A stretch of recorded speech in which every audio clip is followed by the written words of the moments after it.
I'm going to now turn it over to the amazing Tanner Gibb. Welcome, Tanner. Hello, Ricky. Thank you for that introduction. Wow, I can feel your energy coming through the screen. That's a fantastic intro, and it's true. I'm a science guy. We're going to talk all day about science, but there's a lot of demand for collagen, and I think consumers are starting to realize the value that collagen can provide. There I am, picture of me, the best looking of all the science team in my personal humble opinion.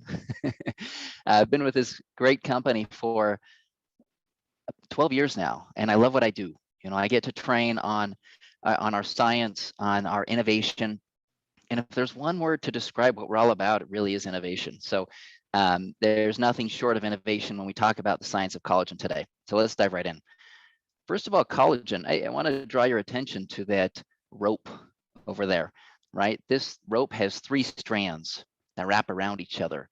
And if you think about an individual rope, if it just has the one strand, it's going to be very weak. But when it wraps around each other, it becomes very strong and durable. Well, that's the structure of collagen. It's 3 long strings or long chains of amino acids, okay? And they wrap around each other to provide that fiber-like strength that it provides inside of the entire body. When we talk about collagen, it provides strength and structure, okay? This is why it's found in pretty much every key tissue inside the body. We focus on things like the bones, muscles, tendons, ligaments, skin. I would add joints to that as well.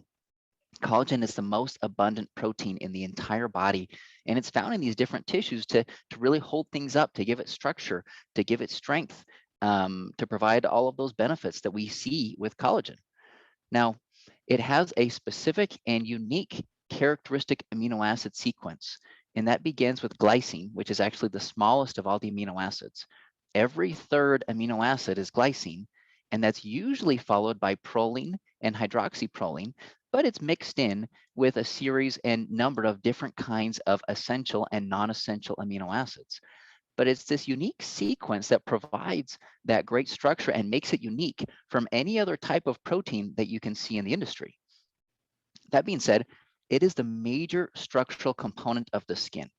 Now, talking about the skin, that is going to be the major focus of my talk today. And we know collagen is important for the skin, right? We know that it holds it up. It helps with beauty. It helps with that structure and that strength that it can provide. However, what happens as we get older? Well, our ability to naturally make this complex protein decreases. And it usually begins by about 1% per year, and it accelerates up to about 2% per year for an average of about 1.5% per year. And so our ability to naturally replenish that collagen synthesis in the body, especially in the skin, where we can actually see that difference, is going to decline. And this is further accelerated by other environmental factors. When you think about your skin, I mean, it is exposed to a lot of wear and tear from the environment, from toxins, from pollution, from the air that we breathe, and especially from the sun. In fact, the sun is one of the major sources of light and free radical damage that can not only damage and accelerate aging on the skin, but can actually damage and degrade collagen synthesis and collagen amounts in the skin and in the body as well. So we really want to take care of our skin. It's super critical for that collagen. Okay, let's talk about the difference between collagen peptides and collagen. Okay, a lot of people think of these things as the same thing, but they're actually very different. Now, collagen is a very big protein.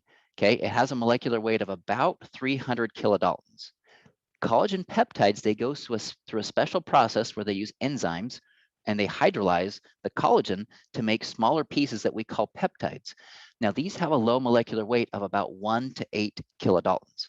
So we're talking about a size or a weight of peptides versus collagen that is 100 times smaller, okay? So due to that smaller size, these peptides are much easier digested in the body. In fact, they're almost completely absorbed when you look at absorption studies of collagen peptides, and they're easily distributed inside the body. So some of these peptides are going to be broken down in normal digestion. Some of them are actually absorbed intact as these peptides. The old way of thinking is that all peptides are broken down into amino acids, but the new science shows that some of the smaller peptides can actually be absorbed intact. so they're not further broken down. And these are the peptides that are going to be key to the science that we'll talk about today. So that leads us into the key ingredients we're going to focus on for beauty, right? Beauty is a real thing, and it's not just consumers that believe that beauty from within is a real thing, that nutrients can enhance beauty. The science also demonstrates that you can enhance your beauty from good nutrition from the inside out, right? We know that the inside, getting the body these nutrients, they can be absorbed, they can be digested, they can get into circulation, they can stimulate our cells to make new collagen and provide some incredible anti-aging, beauty enhancing benefits. So we're going to talk about bioactive collagen peptides, lutein, and phytoceramides. If I could begin just describing that term bioactive, I think it's a key term to remember. These aren't your grandma's collagen peptides, as our chief scientific officer likes to say. Bioactive, that term means that these are active collagen peptides in stimulating new collagen and new elastin synthesis. Okay, these aren't generic, these aren't typical. Okay, lutein, a very powerful antioxidant. We're going to talk more about the science of antioxidants and free radicals and why this is so crucial for beauty from within and enhancing and protecting our skin from damaging threats. And then phytoceramides, right? It's a natural plant-based source of these ceramide molecules that provide nice hydration and moisture benefits to the skin. So jumping right in, not all collagen peptides are created equal. This is a very key point because if you recall earlier, a few slides, we mentioned the size of collagen peptides usually varies from about 1 to 8 kilodaltons. Now, in terms of size, that's a very, very small difference. But what the science shows is that very small differences in the size of collagen peptides can have a dramatic difference in how effective they are in actually stimulating new collagen synthesis. And we're going to talk more about that today. So this process begins with this 3 strands of amino acids, right, in a long chain. That's what we call collagen. This is the big protein. Well, that big protein goes through a controlled treatment. Oftentimes, this is going to be heat. And what that does is it denatures those strands of protein to where you actually make 3 individual strands. And that's actually what's referred to as gelatin. Gelatin is simply collagen that's been denatured, right? So it's slightly broken down. Well, that goes through another step. And this is a specific enzymatic hydrolysis reaction. In fact, you've probably heard the term collagen peptides. Collagen peptides is the same thing as hydrolyzed collagen. It's just 2 different ways of saying the same thing because hydrolyzed collagen means that it goes through an enzymatic reaction to create the collagen peptides. And these make small peptides that can be absorbed to an extent intact to stimulate new collagen. Now, this is a patented composition of specific collagen peptides, not generic, with an average weight of 2 kilodaltons. Now, this is significant, like I mentioned earlier. Small differences in the average weight can have a dramatic ability on how effective they are in doing their job to actually make new collagen inside your body. And 2 kilodaltons from some internal data has actually been compared to other size and other weights of 2.1 and 2.9 and others that don't have near the same effect as 2 kilodaltons. So I want you to think of this process as a lot of testing that went into play to find what are the right enzymes, what is the optimal process to be able to find the best size of these peptides, of the average weight of these peptides. Okay, well, how do they work? There are 2 key modes of action for these bioactive collagen peptides, right? These are dual acting. In one, they are building blocks. Now, building blocks is just providing your body these key amino acids to naturally build collagen. Now, that's important, but that actually plays a very minor role in the effect of collagen peptides. The real key to the science is acting as a signal, right? So think of this key as being like the perfect size key to bind to that receptor on the cell. It's going to send a signal. It's going to stimulate this process to the core of your cell to say, hey, do you know what? You need to start producing new collagen and new elastin. Because when it comes to the science, and I've talked to so many people about this, so many people think, oh, if I just provide my body the building blocks, if I just get enough protein, then it's going to make enough collagen. Well, wrong.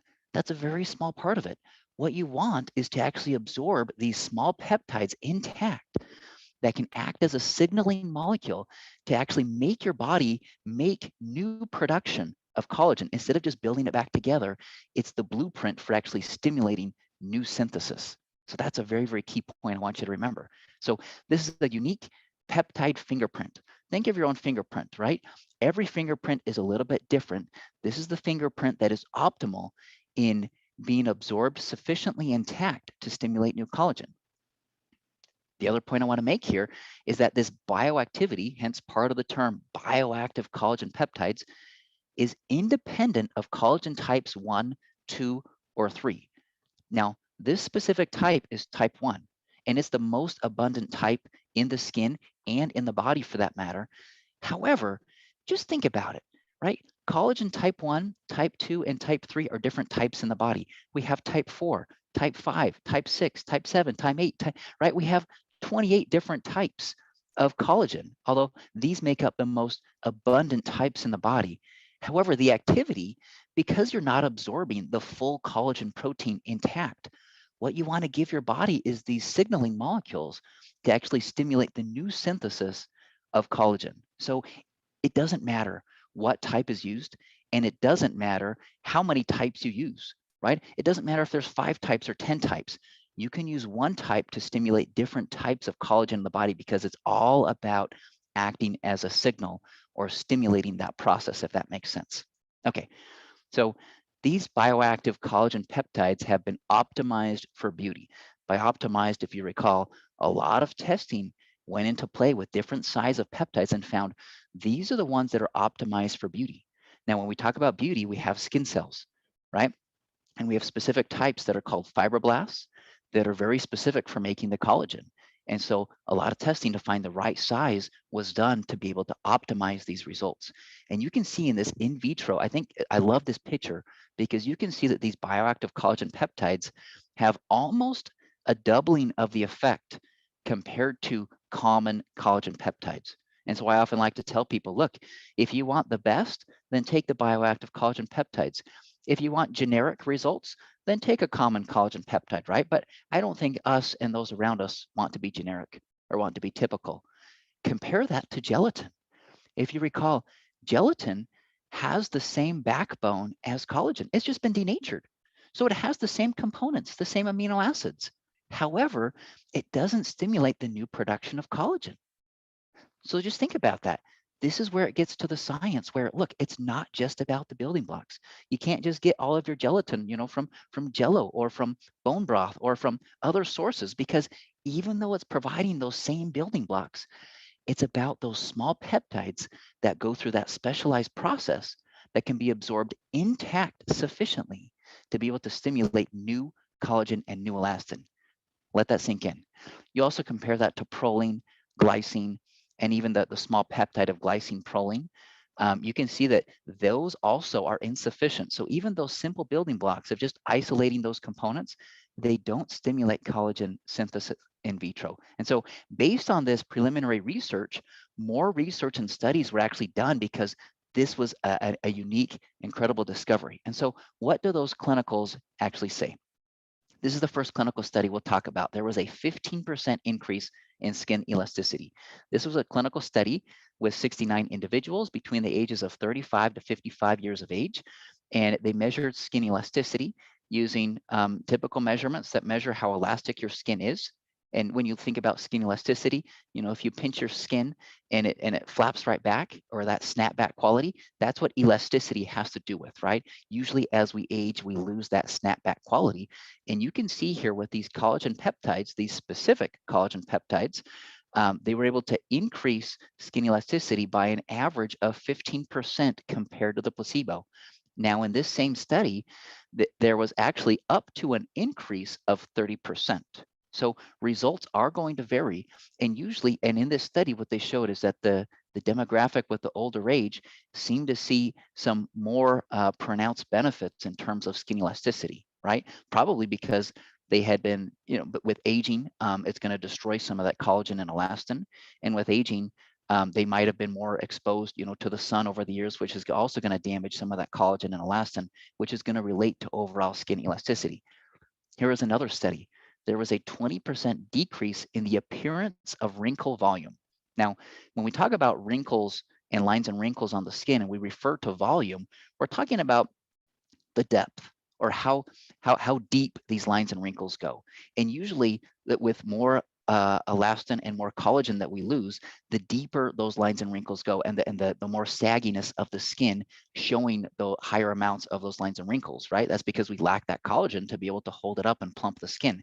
However, in this study, what you can see is there was 114 individuals between the ages of 45 to 65. And when you compare baseline after 4 weeks and 8 weeks, you can see that the collagen peptides, it's going down. And in this case, down is a good thing because it's the decrease in the appearance of lines and wrinkles on the skin. And specifically, it actually looked around the wrinkles around the eyes. And the wrinkles around the eyes are actually one of the first signs of aging that we can see in someone's appearance. And so this is kind of a key critical point in seeing that difference around those crow's feet. In addition, what I'll mention is that as part of that same study, there was actually up to a 50% decrease in the appearance of lines and wrinkles. And so once again, results can vary, but I'm just sharing with you the average result from this clinical study. And when I mention average, I think that's important to remember because, look, instead of just promoting the ultimate best, we're promoting here in this clinical study the average result, or this is what people can normally expect. This is your mean average change. Some results are going to be even better though, so keep that in mind. And then the last study over there on the right is going to be a 12% increase in nail growth rate. So this is a kind of a preliminary study that was done to see if there was any difference or any impact. There actually isn't a ton of research on collagen peptides in this area or in this space. However, they were given the product for 24 weeks. And then there was a 4-week washout period where they actually stopped taking the product, but they continued to see the maintenance of that benefit in terms of the nail growth rate. And we know that nail growth rate is actually indicative of aging, and anti-aging benefits in terms of increased nail growth rate is correlated with better aging process inside of the body. It's kind of an indicator. In addition, in that same study, less nails were chipped and less nails were broken. So showing kind of that durability, that strength that collagen can provide, because we know that collagen, it's found in your hair, it's found in your skin, it's found in your nails, and it's found in some of the other tissues that we mentioned earlier. Although not shown here, I do think it's important to mention here in terms of the science, there are other published studies on these very specific bioactive collagen peptides using that dose of 2.5 grams, the clinically effective dose, in addition to showing benefits on the skin for elasticity, for lines and wrinkles, and nails. Other research actually shows benefits to the appearance of skin on the body, kind of that smoothness, improved texture. And other research, also published research, shows benefits to the hair as well, in terms of just the appearance of the volume on the hair, because we know that collagen is in your hair, skin, and nails. And so just keep that in mind as we talk about beauty and the real incredible benefits of these collagen peptides. Now, I want to take a break here and just have everyone recall and think about collagen peptides in general. The fact that this specific source has 5+ published clinical studies really helps to validate how different and special and unique and scientifically validated these are, okay? This isn't made up stuff. This is published third-party results on these specific bioactive collagen peptides. Okay, in addition to all of those, as part of one of the same studies that actually looked at the appearance of lines and wrinkles around the eye, they also measured in a part of the skin the amount of collagen. And you can see here that there was a 65% increase in procollagen type 1, which is the precursor to collagen type 1, or the main type of collagen inside of the body. So for all intents and purposes, this is a 65% increase in collagen type 1. Now, this is actually using a biopsy where they actually take a piece of the skin and they mix it up and they measure it, and they see a significant difference. I have read a lot of published studies, more than you can probably count, in terms of just the science and collagen peptides and what's out there and what doesn't exist. Many of the studies on collagen peptides don't even measure the synthesis or the difference in collagen, because it takes time. It's a little bit more invasive, and it costs money. But in this third-party study outside of Nu Skin, this is independent of what we do, there was a significant 65% increase. I've seen other studies that mention a 3%, a 6%, an 11%, and many studies that don't even measure collagen. I have never seen anything close to 65%. Now, this isn't talking about absorption of collagen, okay? This is talking about the actual content of collagen increase over a very short period of time, right? This is just 8 weeks of supplementation. Just imagine what that's going to do for you after 12 weeks or 16 weeks or continued use over time to be able to restore that more youthful level of collagen and elastin for that snapback quality and increase strength and structure to your skin and your nails.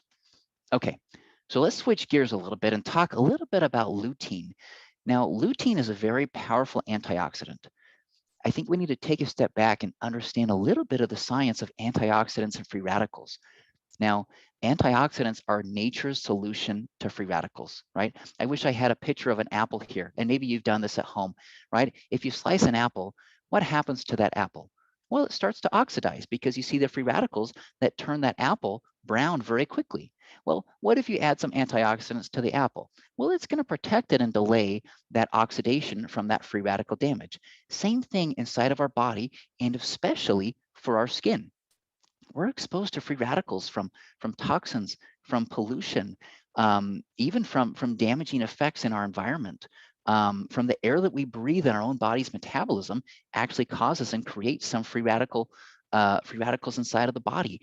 And we have a normal natural balance that occurs with antioxidants and free radicals. The negative effect is when too many of these free radicals kind of outweigh and dominate the effect of these antioxidants. And when we have too many of those free radicals, they cause what's called oxidative stress. And this is actual damage to your body, to your cells, to your lipids, to proteins, to other structural components.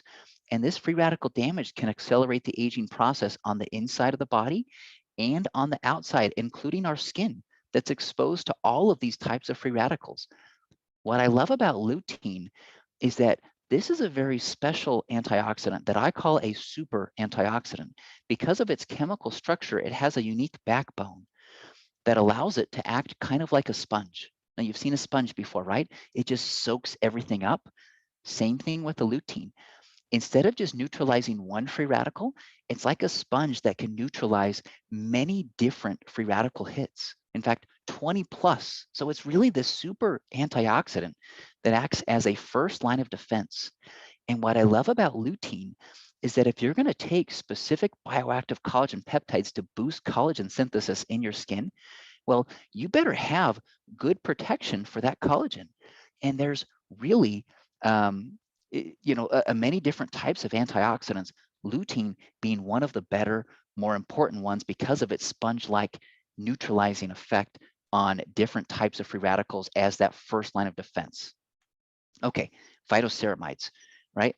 Phytoceramides is a term actually that we coined to really illustrate the natural source of these ceramides from a wheat lipid extract. So phyto meaning plant and then ceramides, this is a source of ceramides. Now, when you think about ceramides, these are compounds that are naturally found in your skin. And their major role is to act as a barrier for the moisture level and hydration level that you have in your skin. So think of it kind of like this umbrella that's going to protect your skin and keep the moisture in, right? If you don't have that protective layer, then what happens is you actually excrete extra amount of water and hydration from your skin. And that can leave it, dry and dried out skin. It can leave it more damaged and irritated and other things like that. And so we don't want that. We want naturally plump, healthy, moisturized, incredible skin. What I want to mention here is that ceramides actually work differently from hyaluronic acid, okay? Hyaluronic acid is important too. And we actually know from some of the science that collagen peptides and lutein can both in different ways help to naturally increase the production of hyaluronic acid. So with those ingredients, we can already provide that benefit, which is why ceramides provide kind of a unique additional moisture keeping benefit from this unique source. And so keep in mind, we're getting the best of both worlds in increasing the moisture and preventing that transepidermal water loss from the skin. Okay, so we're going to geek out here just a little bit more and talk about the clinical study of this blend of ingredients, right? So putting all of this together, we used a double-blind methodology. Now, double-blind means that the researcher and the participants in the study don't know which is which. So they don't know if they're getting the actual supplement or if they're getting the supplement with the placebo, which is just a fake pill that doesn't have the active ingredients. This is to help eliminate any kind of bias and create a very credible result. And so the results of this bioactive collagen peptides at 2.5 grams, the clinically effective dose, lutein at 5 milligrams, and then the wheat lipid extract that contains these phytoceramides at 70 milligrams. So this was put to the test, and these are the results. So there was an expert clinical grading done at 4 months of time. And you can see the percent improvement over baseline when you compare the placebo to the collagen blend. You can see an increase in overall appearance, an increase in skin texture, and an increase in skin radiance from this specific collagen blend compared to the placebo. Now, some people might ask, well, why does the placebo see some difference? Well, just think about your own life. If you're part of a clinical study and you know that they're measuring aspects related to beauty, you're probably going to take a little bit better care of yourself, right? You might eat some better foods. You might stay out of the sun a little bit more, right? You're going to do things to take care of your skin. But the fact that we can see a significant change from an expert clinical grader. So remember, this clinical grader was blinded to the results. So they didn't know who received the placebo and who received the collagen blend. And this is someone who has years and years, decades, I should say, of clinical expertise in the area to be able to detect a difference in a dietary supplement with these specific ingredients, right? This collagen blend is actually an incredible finding, because beauty from within takes time. It doesn't happen overnight, right? This is the result of things that you do on a day-to-day basis over time, which is why my recommendation, right, for this collagen blend is to take it not just for 1 month or 2 months or 4 months, but as long as you continue to see and enjoy, right, the incredible benefits that can come from this collagen blend. That's as long as you want to take it, because look, the skin is constantly changing. You think about the skin, it goes through a natural exfoliation process. And so because those skin cells are naturally being rejuvenated, we need to continue to restore good nutrients and good synthesis on a regular basis, right? Same thing with food in our diets, right? You can't just eat all of the food, right, in one day and then starve yourself for a month, right? It doesn't work like that, right? We need continued nutrition to support energy and all the functions of the body. Same thing with the skin.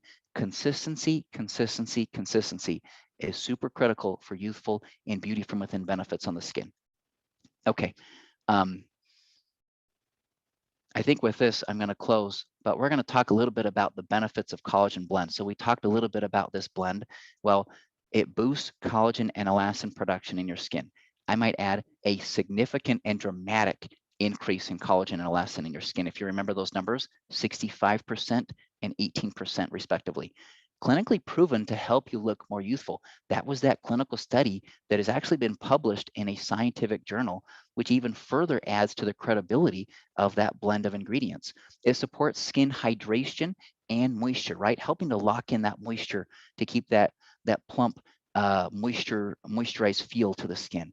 Helps visibly reduce fine lines and wrinkles. Helps protect against the damaging effects of oxidative stressors. We focused on that today with the lutein being a super antioxidant. And then proven to increase skin carotenoid score as well, right? Something to be able to detect the difference.